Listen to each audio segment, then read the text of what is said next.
In Tel Aviv, there's an Israeli child yelling, let's go home, ate. In Tagalog, he's not Filipino, but he learned our language from his nanny. In Israel, Tagalog is common in the streets, parks, and homes, thanks to Filipino caregivers. Tagalog has become the language of care, a bridge of love in every home. Meet Mara, a caregiver in Israel who is chasing her dreams for her family. At first, it was hard and far from her family, but she learned to care and provide comfort. Slowly, the children learned Tagalog, becoming a bridge of culture and love.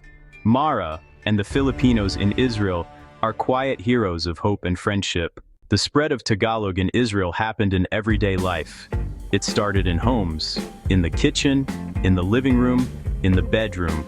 In playgrounds, you'll hear a mix of languages, Hebrew and Tagalog. The nannies also respond in Tagalog. Just a moment, child.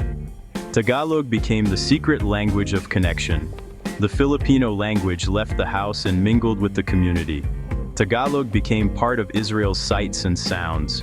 In Israel, Tagalog became the language of friendship and understanding.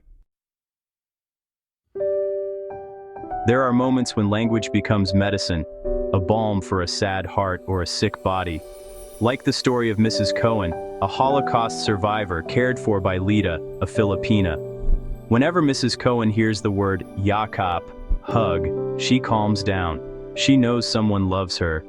Yakap became their ritual, a word of care and peace. For Lita, it's a way to show compassion. For Mrs. Cohen, it's a healing word. For children, Tagalog is also a language of comfort. When a child falls, ouch, where does it hurt? Words with the power to show concern. Tahan na, stop crying. And okay lang yan, it's okay, have magic. They can wipe away tears and replace sadness with a smile. For Israeli children who grew up with Filipino nannies, these words are as effective as a mother's kiss. With every fall, there's a nanny ready to help them up. With every sadness, there's a nanny ready to comfort them. Tagalog has become the language of security and care. A sound that signals everything will be all right. In Israel, Tagalog words have become a pillar of hope, a reminder that in every hardship someone cares. The language of the heart is the language of healing. For Filipinos like Mara, Israel has become a second home. At first, everything was new, but eventually, the foreign land became familiar. They are not just workers, they are part of the family. This bond was built on trust and respect. On their days off, Filipinos meet up, free to speak their language, share stories. Israel has become a home for the Filipino heart. Israeli children who grew up in Israel are called sabra, tough on the outside, soft on the inside. Now there's a new generation of sabra with Filipino hearts. These are the children who grew up under the care of Filipino nannies. Their first language of love is Tagalog. Their childhood is colored by Filipino culture, adobo and sinigang, po and opo, polite address. Even if they don't do the mano, hand-kissing gesture of respect, respect for their ate, older sister nanny, is etched in their hearts.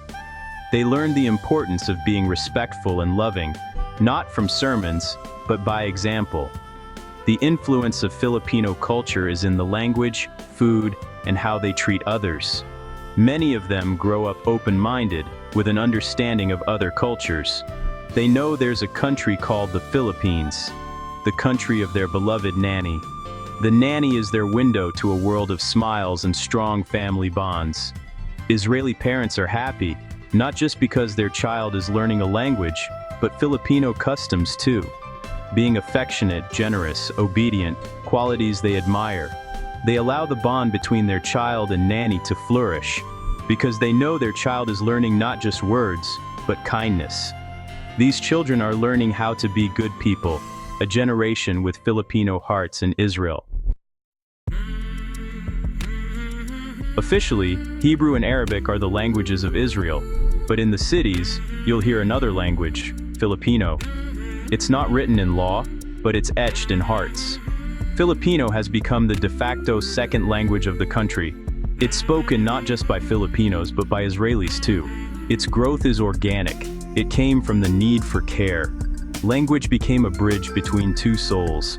Imagine an Israeli grandma talking to her grandchild. Ate gave me kanin. This kind of conversation is common now, a mix of Hebrew, English, and Tagalog. Tagalog words are now part of the Israeli vocabulary. Kanin isn't just rice, it's rice prepared by ate, with love. In the community, Filipino plays an important role, the language of the care sector. Hospitals and agencies use Filipino translators. Announcements in the Filipino community are written in our language. A quiet recognition, Filipino is no longer just a foreign language. It's now part of Israel. In every home, hospital, and community you hear Tagalog. The language has become a symbol of care and friendship.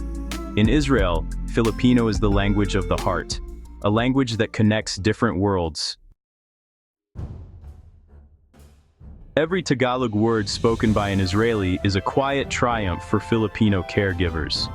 It's proof that their presence has an impact. They're not just earning money, they're leaving a mark.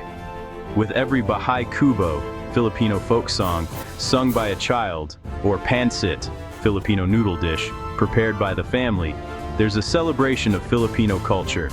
These stories bring joy to the families left behind in the Philippines. When Mara calls her children, she shares these stories of triumph. Noam can count in Tagalog now. Stories that lighten the longing. This success isn't measured in money, but in touched hearts. Filipino caregivers are heroes for their families in the Philippines, for Israeli families, and for Filipino culture. They are the ambassadors of our language and customs. In every home, there's a story of love and triumph. Their success is all of our success. In Israel, every Filipino leaves a legacy of kindness and hope. With every child who learns to speak Tagalog, there's a story of care. Language has become a bridge of understanding. With every smile, there's a triumph that is quiet but profound. Filipinos in Israel are proof of the power of language and heart, a story of triumph that doesn't fade. In the end, the story of Filipino in Israel isn't just about language, it's about the power of kindness. Language was just the medium. What truly spread was care, understanding, and love. Filipino caregivers went to Israel to care, not to teach a language, but in caring, their language of the heart naturally emerged. The bonds formed are proof that kindness can overcome any barrier.